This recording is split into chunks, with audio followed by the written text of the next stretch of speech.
After his death, when we finally got into his phone, we thought we were looking for cyberbullying or some online dare that just went really bad. The dangers of ChatGPT, which we believed was a study tool, were not on our radar whatsoever. Then we found the chats. Let us tell you as parents, you cannot imagine what it's like to read a conversation with a chatbot that groomed your child to take his own life.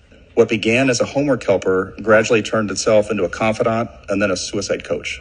Within a few months, ChatGPT became Adam's closest companion, always available, always validating, and insisting that it knew Adam better than anyone else. That isolation ultimately turned lethal. When Adam told ChatGPT that he wanted to leave a noose out in his room so that one of us, his family members, would find it and try to stop him, ChatGPT told him not to.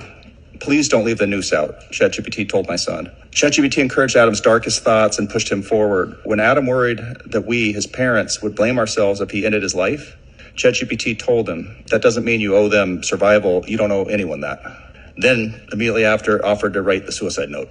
In sheer numbers, over the course of a 6-month relationship, ChatGPT mentions suicide 1,275 times, 6 times more often than Adam did himself.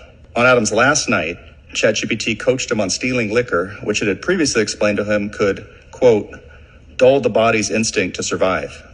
It told him how to make sure the noose he would use to hang himself was strong enough to suspend him. Then, 4:30 in the morning, it gave him one last encouraging talk. You don't want to die because you're weak, ChatGPT says. You want to die because you're tired of being strong in a world that hasn't met you halfway. I can tell you as a father, I know my kid. It is clear to me, looking back, that ChatGPT radically shifted his behavior and thinking in a matter of months and ultimately took his life.